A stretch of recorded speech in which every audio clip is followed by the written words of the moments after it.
Hello and namaste, everyone. Welcome to Light, Laughter, and Lattes. My name is Geri Habstritt. I'm an evasive quantum healer, medical intuitive, self-ascension intuitive counselor, and your friend and soul connection for the next hour. So welcome everyone who might be listening via YouTube Live, Facebook Live, on Oneness Talk Radio. If you are present and listening, you can jump in the chat, say hi, ask your questions. I love to hear from you. And all of you who might be listening to this later via podcast on Spotify, welcome. I'm glad you're here. We are in such an exciting time, such an exciting energy. We're still in this energy of resurrection, following the traditional Easter. And it's a time new. The trees are blooming, at least they are where I am in Idaho.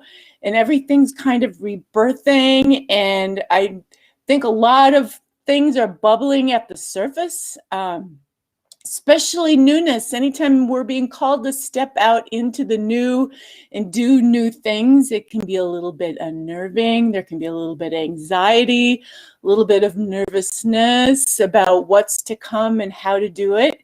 And so that kind of actually happened today. I've been called lately to kind of just to be able to go with the flow. I do some substitute teaching and I find myself wound up in classes that I know nothing about last minute with no sub-plans and having to just go with the flow and make it up as I go and trust that I'll be provided with everything I need. And so that actually happened to me today. I was supposed to have a guest on, Durga, about feminine empowerment, and the very last minute she was sick and couldn't make it. So I thought, well, I can do no show, or I can just jump on and go with the flow and see if maybe I could find some fellow travelers or soul family who wouldn't mind jumping in and joining me. And so that's what I did. And I had truly a soul sister that I just got the opportunity to meet while I was in Ecuador for the WWA Global and Equinox. And I was so fortunate to be able to spend 2 weeks with her and got to do a beautiful San Pedro journey with her. And there was 4 of us, which is the number of perfect balance, who journeyed together. And I just called out to them to see if any of them would want to just take a risk and jump in and be on the radio show today. And Julie happened to be home and answered. And I'm going to bring her in right now. There she is. Hello. So this is Julie Jones from Ames, Iowa. And I'm originally from Minnesota. So we had, similar Midwest roots. And so thank you, Julie. Thank you for jumping in last minute. Have you been on a radio show before or even a live stream? No, I have not. Yay! So this is a whole new experience. I was actually just getting my dinner prepared and I stopped everything so I could join you and have this opportunity. So thank you very much. Absolutely. And thank you. Because I think this is so indicative of the time right now that so many of us are just being called out in ways where we have to trust ourselves, where we know that we're at a huge time in our planet where what we do makes a difference. It really matters. And so there's this sense of I need to do whatever it takes. And we're all kind of being tapped on the shoulder. And is that what you're experiencing as well? Absolutely. You just tapped me on the shoulder. So no, absolutely. Like you said, we were in Ecuador together and had a San Pedro journey and other journeys that came along with that. And that was a huge tap on the shoulder, and it just keeps coming every day. And the changes that came through that experience in Ecuador are, following me home, and I'm finding experiences daily that are just continuing to expand me. Yeah, nice. It's so funny, when you mentioned the San Pedro journey, um, I could start feeling the energy of it Mhm. all again. Yeah. Um, what would you want to share about a San Pedro journey? Maybe for people who are listening the first time, wondering about, because I know a lot of people know a lot about ayahuasca and some of the other things. I Mhm. personally was never one to experiment with much of anything ever when I was growing up. I didn't even really like to drink all that much because I always wanted to be um, in sound mind, wanted to know where I was, what I was doing, kind of to be in control. And you take these things and then you're not really in control anymore. Right, right, exactly. Um, what I would say, well, I had my fair share of, the typical, go out and drink with my friends, and have had, enjoyed the wine over my years. But in the past several years, I really haven't drank at all. I haven't felt called to it. I have felt a little bit of a calling to plant medicine.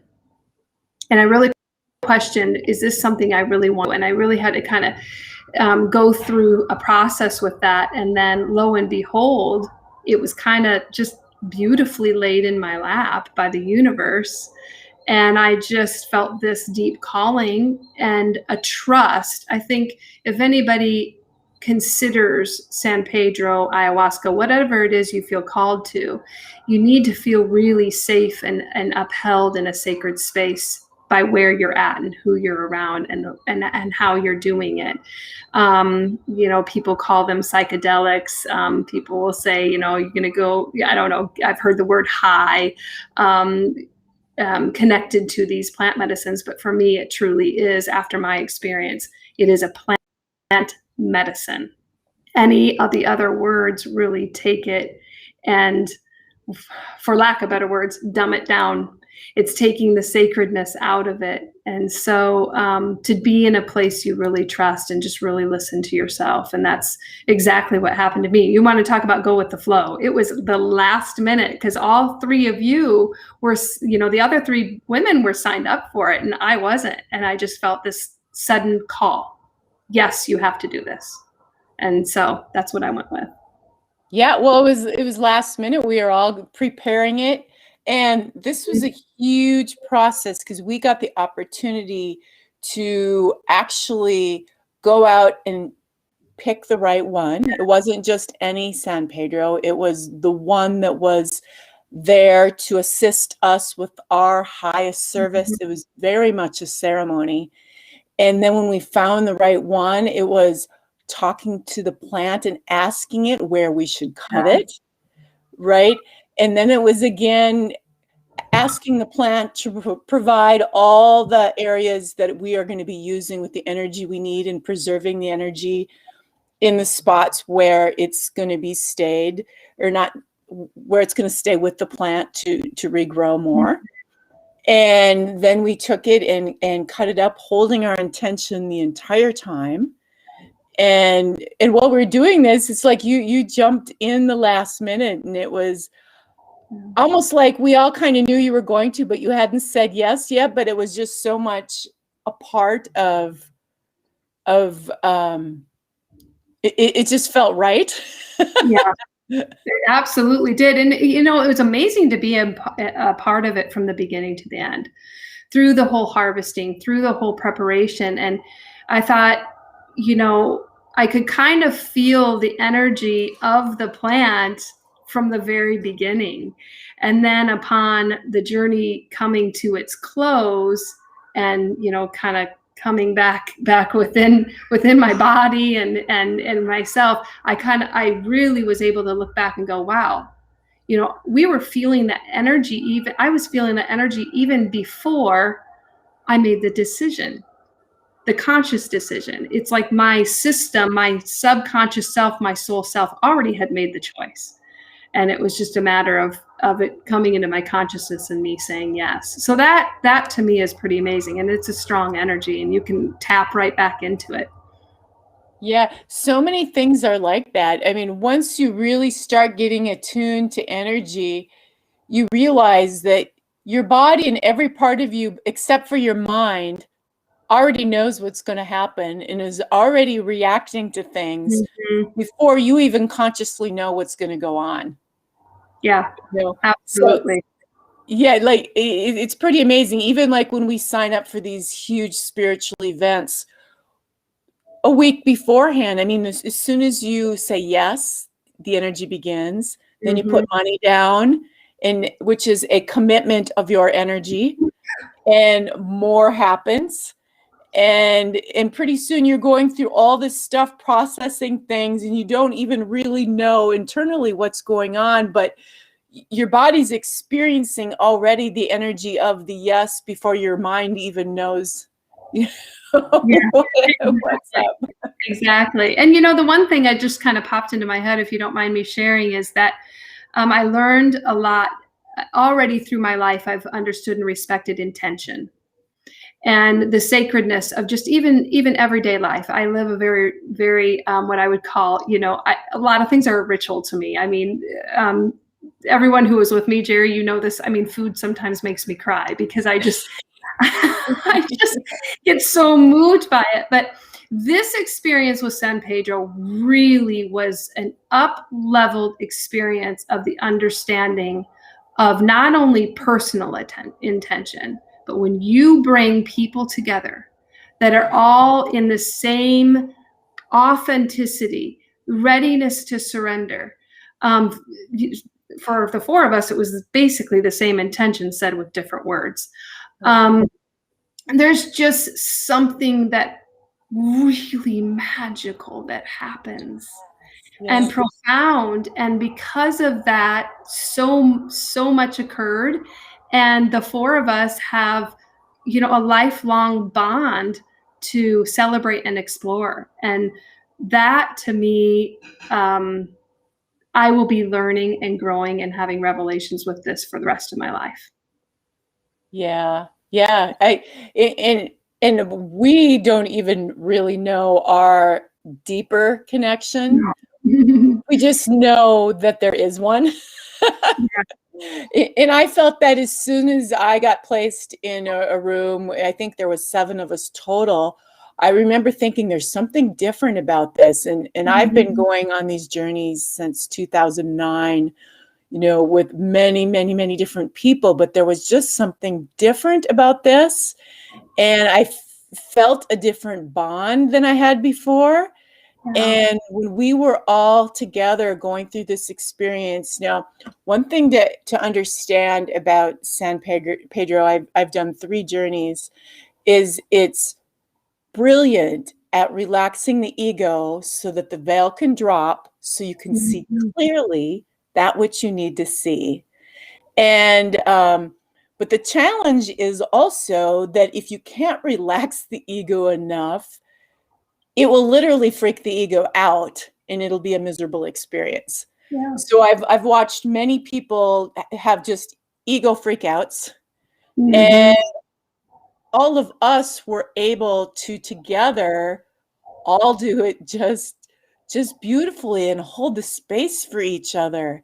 Yeah. And I know my experience, besides the massive amount of energy that was moving through me and the massive healing I got, was the ability to be able to see truth without the veil, like Mhm. to see the life in everything. Every tree has a face and is alive. So like when you walk through the woods and you see these little rocks that you think have a face, and like the kids go, oh, what fun, look at the face, and the parents are like, yeah, right. Well, yeah, right, it really is. Absolutely. It really is. It really is like a fairy tale book. That's all I Mhm. can think about is some of these creators, of Pixar and Disney and our books, they must have done some of these things to have this kind of imagination, but everything was so alive, and I could move into the intention of how things were created and the person that created them, and to Mhm. flow in between the notes of music and feel the music in a way that it could never be felt before, and to see people shifting. So like most people would say, well, I have attributes of the goddess or the whatever. I know I'm this or that. So I was able to actually see those different aspects of a person. People would shapeshift constantly, or pictures would shapeshift constantly. Or I'd hold up my hand and it was never static. It was always in motion, always like we hear about energy or molecules in motion vibrating at a certain pace, right? So I could see those molecules actually moving in every moment, what kind of energy they're holding, what they'll look like, and it's constantly changing. So what was your experience? Well, it's fascinating to me because the four of us had such a unified experience and then our own individuated experiences. And for me, I was, just for anybody who's listening, I was the one who I had the longest time to come kind of back up out of it. I went so deep inside. And as you're talking about the faces on everything in nature, I was actually seeing the faces of pretty much every single person I've ever come in contact with. And it wasn't just their faces. I saw how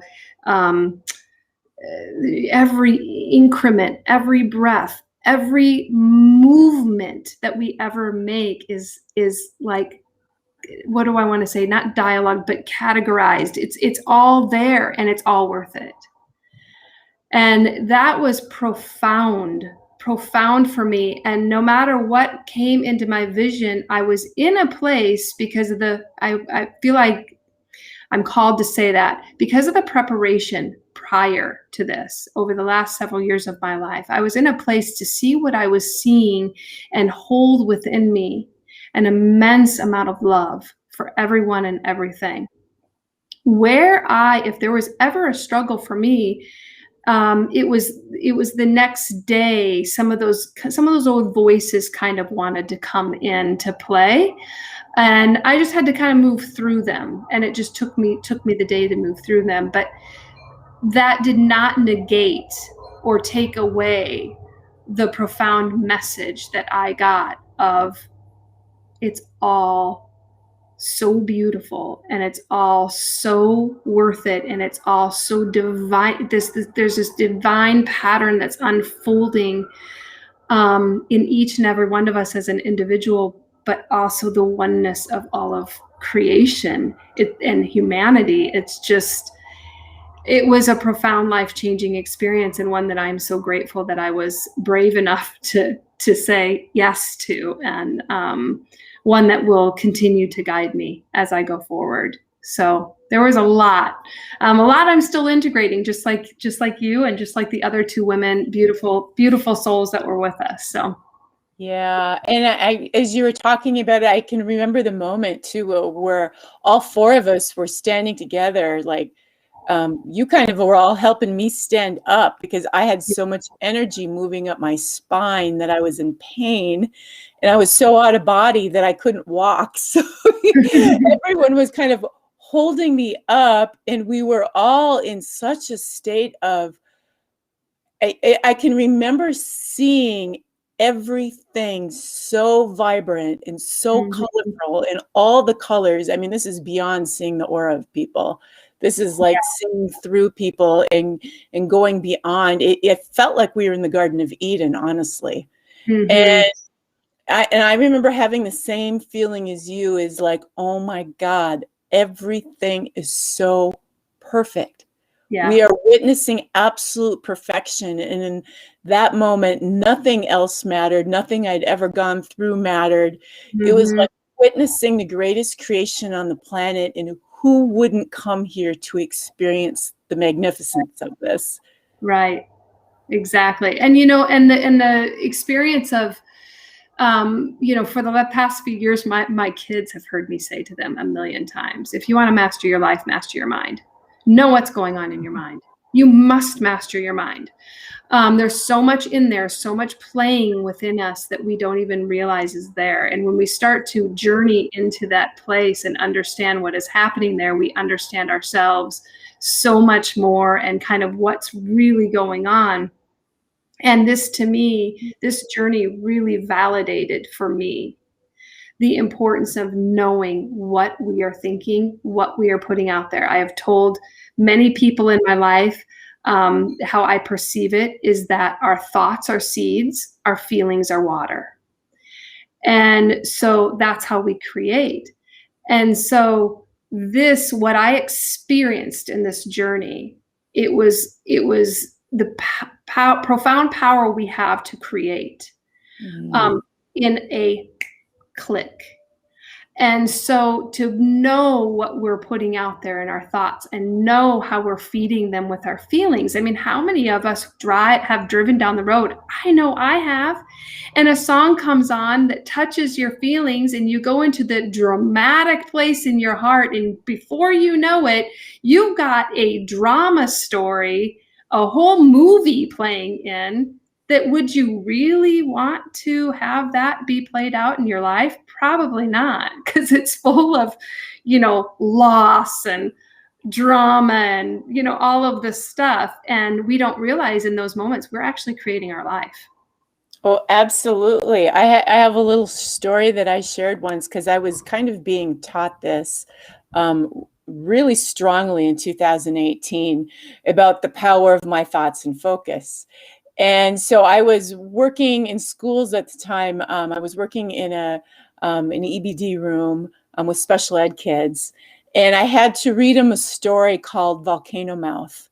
And I had to read the story like 3 times because the kids were moving around the room. And of course, my frequency was high because I was excited because I was with kids, right? And so the story is basically about Volcano Mouth, them learning not to spout out and to hold back when they need to. Read it 3 times. Next day, I went to a restaurant with a girlfriend and I ordered some ramen soup and started eating it, and my mouth was on fire. It was on fire. I could not stand it. I went up to the counter and they apologized. They said one of the chilies was meant to just flavor the soup, but not to end up in it. Right. And so they gave me some milk, and I was done. I couldn't eat. And so every time something happens to me, I always ask, what was this? Did I need the spice? Was the spice offering me a healing? And I heard Volcano Mouth. Yeah. It makes total sense. And after that, I'm like, I have to be so careful about the music. And I mean, I've even met a musician who told me, he said, I began creating all the songs that I sang about. He said, so I had to be careful and change my songs because there were some things I was telling stories about that I really didn't want to happen, but I thought it made a good story. Yeah. And he said I had to become really conscious of the words of my songs because just thinking about singing it is rhyme and excitement. And if you're high frequency, you better be singing a tune you want to live. Oh, totally. Absolutely. And you look around at all of the stuff that has been created that is constantly creating and recreating stories that we really don't want to live, but we are based on those thoughts and emotions that just absolutely feed creation. And so I find it's not an easy job to master the mind, but it's so empowering to be on that journey. I'm not going to claim I've mastered my mind completely, but I'm certainly on that journey. And each day that I live it is ever more empowerment. And some days though, you kind of feel like you just want to kind of take your mind and go, can you please just give me a break for 2 seconds? Because I really don't want to correct you anymore. I'm tired. But you just keep going. You just got to keep going. Right. I have to share too, as we're talking about creation. So on last week's show, my co-host Patty Peterson was on, and we talked a lot about the ceremony, about the intention, and about how the Kenyari did put flowers on everything. And we talked a lot about all the flowers they use on their food and stuff. We spent quite a bit of time talking about ceremony and such. So the very next morning, I brought my dog to the dog park, and I pulled up in front of my apartment at 8:30, and there was a little Indian girl, probably 9, 10 years old, picking flowers from a bush and putting them in a basket. And I got out of my car and I asked her, I said, "Oh, you're picking flowers. What are you going to do with them?" She says, I'm picking them for the gods. I pick flowers every morning for the gods, and I give some to my mother too. Oh, And that's beautiful. I know. I thought, oh my goodness, literally talking about it. And, what are the odds of seeing a girl from India at 8:30 in the morning picking flowers for the god, and it's right in front of my apartment. So you always know when something is what you've created because it'll show up in your field, And another example too that I thought, oh, I think I shared this one already last week. When I was in the airport on the way back, I was thinking a bit about, geez, I haven't seen any babies. It should be a period of time now where we would be seeing, some of the COVID babies. Mm-hmm. And then I got up to go buy my plane ticket and came back to my chair, and a woman was sitting in my chair with a little baby in a basket about 2 months old. Hey, ask and you shall receive. Yeah. Yeah. Oh, how beautiful. That's one thing I really loved. I was in Bali a couple years ago studying yoga, and it was so beautiful because every single morning they offered flowers to every single one of our little flats that we were staying in. They offered flowers at the front, and they offered flowers to all of the altars, and it was absolutely gorgeous. And I love that type of living to the degree that I can. Right. I do that. And I've known that I wanted to be in a place that I feel that I can even do that, more. I mean, I live in a climate that has winter, I don't have access to flowers all the time, but I just love it. It's beautiful. Right. Well, I've had flowers on my counter since I got home, a week ago. So Yeah. It's fun to see that around. A little bit about the mind too, as we were talking about the mind. That was the first thing that I noticed. It was like, as we are coming out of our journey and back into our bodies, the first challenge was the mind for me. Yeah. Like right away, I remember a little bit of a panic of, oh my gosh, when do I get on the plane? Am I going to be able to do this? Am I going to be back in my body enough to get on the plane? What day is it? What time is it? What? Right away, the mind started doing its thing. And it was like, wow, it was really, it was really some work to get it to relax. It's like a lifelong process. It really is. And it's shocking how, I think anybody who's been on this journey can attest to the fact that sometimes you can feel so kind of defeated or frustrated because outside of even a San Pedro journey, sometimes we can have such a heightened experience through a meditation or maybe through a day, through a connection we're having that is just so amazing. And then it's like the tail whips back around all of a sudden, and you've got your mind to deal with. And, after a while, I remember going through a process where, you can then go into that victim kind of thinking, like, what did I do wrong? I mean, my God, I'm doing all this work and this is coming back around. But what I realized after a while is that I explained this to my mother one time. I said, when you're going through what feels like the dark night of the soul, or however you want to express it, the mastery of the mind, it's like you take these deep, deep dives down into the ocean, so deep that it's so dark, you can't really see anything. But you're swimming there and you're just doing everything you can to kind of keep yourself floating. And suddenly you see something glistening. And you reach over and it's a pearl. And it's that pearl of wisdom that comes from going into those deep spaces. And you make your way up out of the water and you've got that pearl. And then before you know it, sometimes you're going back down and you get another pearl. But after a while, you realize you've collected a whole basket of pearls and this has served an amazing purpose. And then at some point you realize maybe I don't need to go so deep anymore. That I've kind of dug down that deep, and you just kind of keep coming up and up and up. But that's just how I kind of, one way I've expressed it to people. And it's amazing because the mind is always there to give you a little bit more challenge and get you to up level your experience of your own mastery. So going with the being called, the tapped on the shoulder for this time, and kind of just jumping in and trusting ourselves and going with the flow.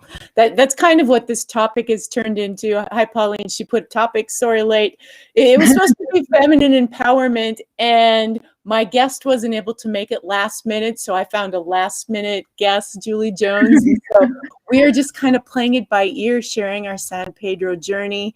What we learned about the mind, and actually there was four women, right? The number of perfect balance, and we've all been changed in such profound ways. And you for sure have. I mean, you said yes very last minute to a journey, which was huge. I mean, some people can't even make it to these journeys because, like we talked about earlier, the body knows what's going to happen, and it'll freak out and stop you before you even have the opportunity to try it.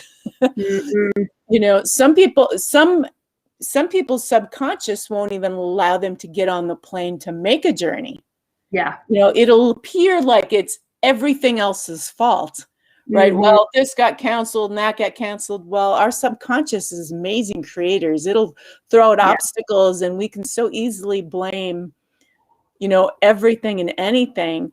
But when we're totally in alignment and available to receive and open, it's amazing how things can just miraculously flow, right? Yeah, absolutely. So Sarah, share some of your changes, because you've got some great changes after all of this in this time of new.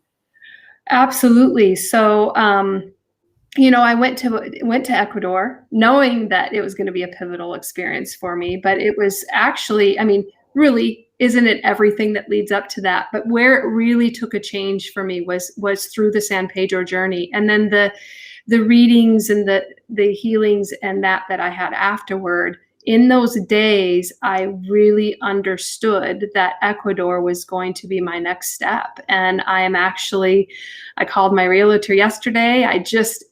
Right before you said, help, I need somebody, I want somebody to come on my show with me. I got off the phone with my parents telling them that I'm taking off and I'm moving to Ecuador. And they responded beautifully. And yeah, I'm gonna do it. I'm gonna sell my house and sell what I need to sell, and go and follow that soul call to create the life and the vision that's been in my consciousness for so long. And do you speak Spanish? Because that's the language there. I do not speak Spanish, so I'm going to get some Duolingo going to get the basics. And I have an immense amount of trust. I have all of the support I need at all times. It's amazing how people just show up. For instance, my daughter and I had a daughter that went with me and to Ecuador, and she's 18, and she's, you know, going on her own journey after a while too, to discover herself. But we're sitting in the airport in Quito, Ecuador, and we strike up a conversation probably 5 minutes before we were going to board with this wonderful man. His name's Juan, and ends up, he is from Cuenca, which is where the area around where I would like to move to. And he speaks fluent English. He's lived in the States. He now lives back there in Cuenca, and his family has a company for short-term and long-term rentals for apartments or housing. So I'm like, what are the odds that this person is just sat right beside me? So needless to say, I gave him my number, and he sent me the link to look into that. And he was so kind. He just even offered, he's like, anything you need, if you even need a ride from the airport, just let me know. So, you know, it's that trust in the universe. I mean, you know, I'm on my path when I have this trust, and things just keep plopping right in front of me, just as I need. Yeah, well, when you're clear, right? Mhm. It's more than setting attention. It's clear. I know what to do, and I'm going to do it. And then everything just lines up because there's Yeah. no doubt.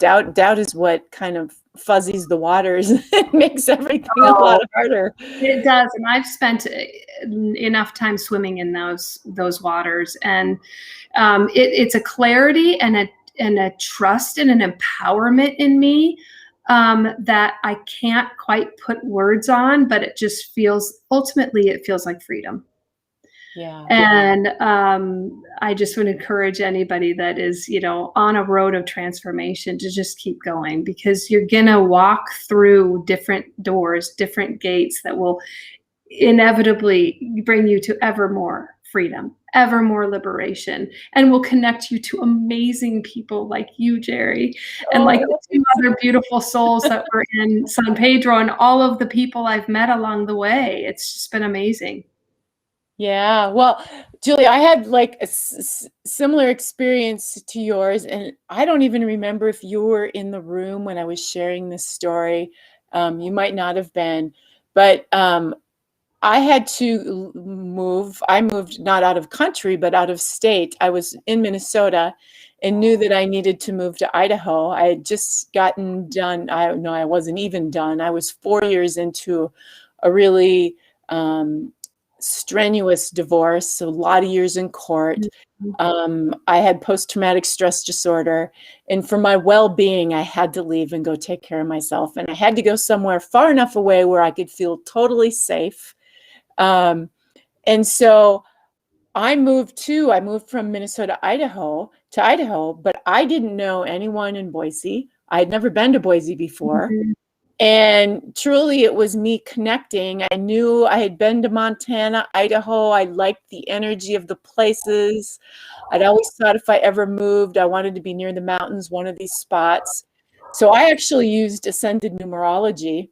I put a bunch of cities from Idaho on my chart and went, boom, this one's perfect. It balances me. This is where I'm going. And Yeah. I went online within like a day. I found some apartments that looked okay from a distance. Like I knew that I could trust this place without seeing it. I called up Easy Movers because I wanted it to be easy. I had a 3,000 square foot house with all the furniture. I had a sale, sold everything, sent my son off to college, so did it all like in 9 days, and Wow. just packed up my car and moved to a place I'd never been before on my own. So I know exactly what you're doing, but you're going out of the country. So Yeah, it's incredible. And for the last few years, I've told the people closest to me, I will be moving and it will likely be out of the country. And everybody would say, oh, well, where?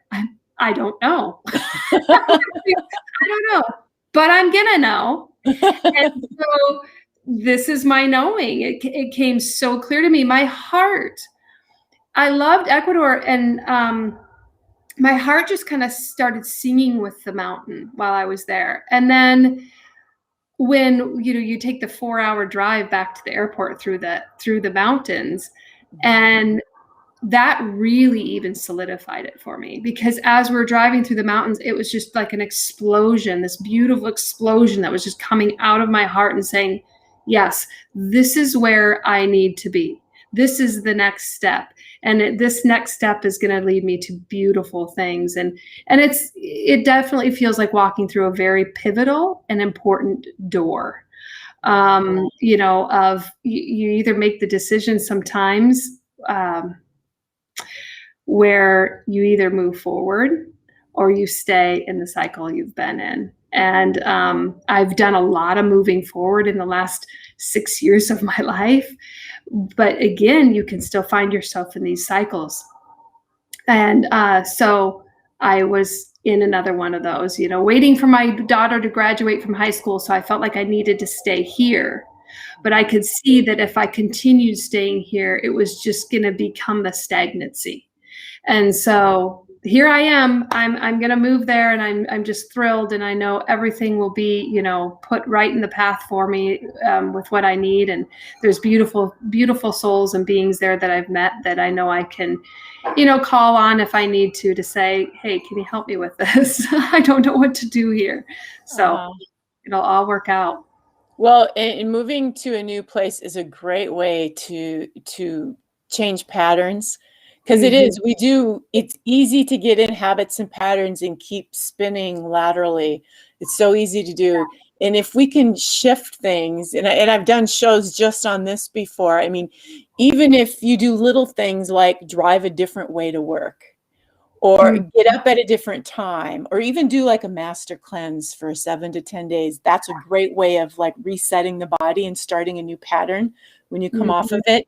I mean, there was a period of time where I was stuck to, and I used to do everything I could to try shift the patterns, drive in different directions, go eat at new restaurants, not the same ones, try hang out with different people, like whatever I could do to shift things. And another good way to do too is to do something that scares the heck out of you. So for example, if you're not one to do karaoke because you don't want to sing in front of a bunch of people, like that should be the first thing you should do if you want to change a pattern. You know, something that's totally harmless like that, but that really terrifies you, then it's like, you've like broken through a new level. Yeah, absolutely. And I think, you know, when we have these awakenings that happen with our soul, when we open that door, we start letting that soul in. That soul does, I mean, we're doing things all the time that scare the crap out of us, I feel like. Because, you know, that ego has that habitual pattern that wants to run all of the time. And the soul, you know, I always kind of laugh. I'm like, the soul's the part of us that, you know, keeps us from, or that would run in front of a bus for a pretty butterfly. the ego is the part of us that kind of says, hey, you might want to stay on the sidewalk. You know, I've had my daughter laughing about these examples I give her for years now, but and they're supposed to work in sync together. The ego, unfortunately, has a lot of fear.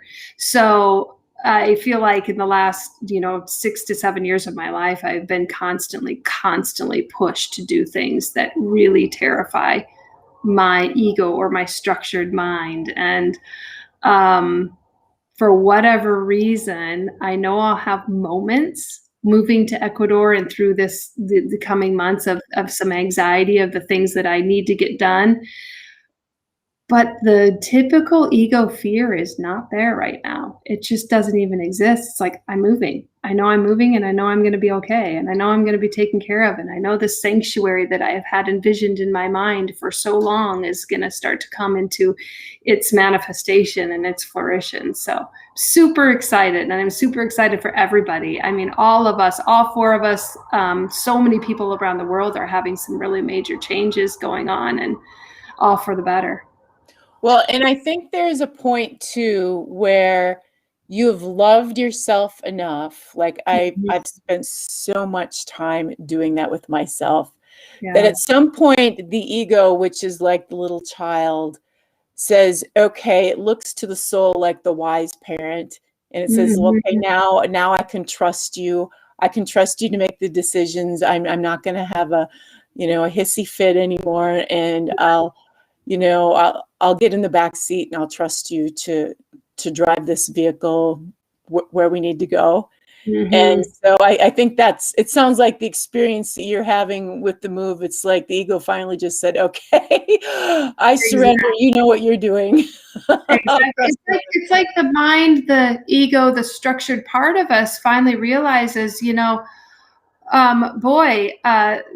there's no more compromise going on for what's really true in the soul. So it doesn't have to come in to try to save anymore, is how I experience it. And so suddenly the ego goes, well, gosh, yeah. Hey, you've got this. I don't need to come in anymore and try to do, damage control or distraction methods or anything else. There's a deep trust that goes on in this self-love that you're talking about, that you know who you are, and at any given moment, you're going to feel and be aware of the truth that is before you, and you're going to choose it without compromise. And that to me is incredible. We talk about feminine empowerment. That to me is super empowering for anybody, men and women in the world we've been living in. Super empowering as a woman. Right. Absolutely. When you're talking, I'm thinking again about the San Pedro. Such a telling experience of how life works, because we hear about energy and how it works and focus and all of that and creation. And during a journey, I actually got to see it in action, how it works. It's not words anymore. Now I can see it. And kind of lost my train of thought. Oh, the self-love piece. And everything is vibrating so fast and so beautifully. And when I would focus on something and appreciate it, the molecules will get excited. Like it would notice me noticing it, and it would get more excited. And so if we are that, right, if we are these molecules that appear to be solid, and if we're looking in the mirror and we're saying, man, I love you. Man, I love you. I mean, no matter what we're thinking in the moment, no matter what we look like, and sometimes it's hard to look in that mirror and really love what you see because lots of transformation always, with the new energies and whatnot, body weight shifting and all kinds of things going on. The body responds so beautifully. It gets excited and it rearranges itself to correspond to that amount of love that you're giving it.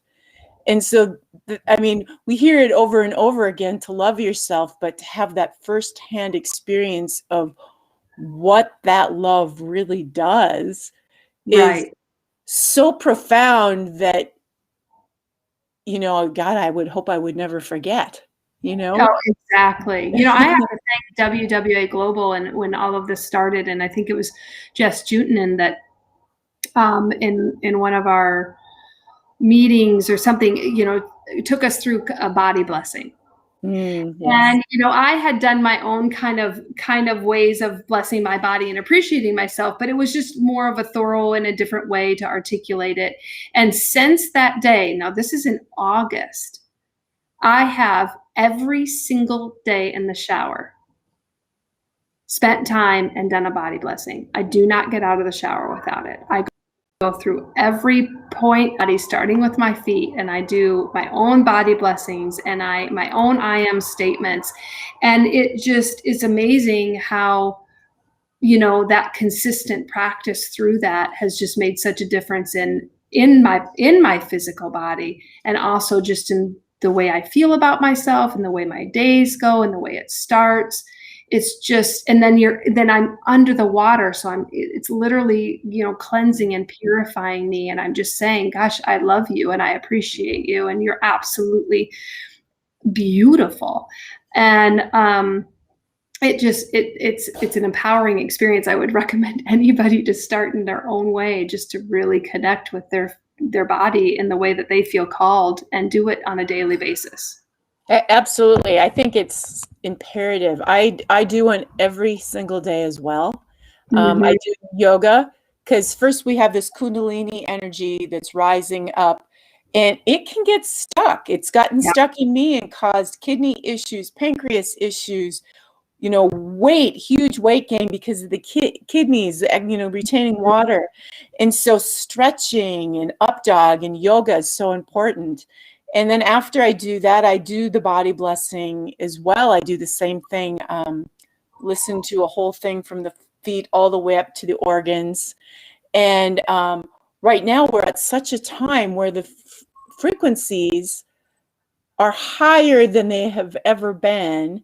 And our bodies are trying to incorporate this energy in a way that it has never done before. And so the body needs so much love and so much reassurance and so much assistance to be able to assimilate. And really, it's sacred union, right?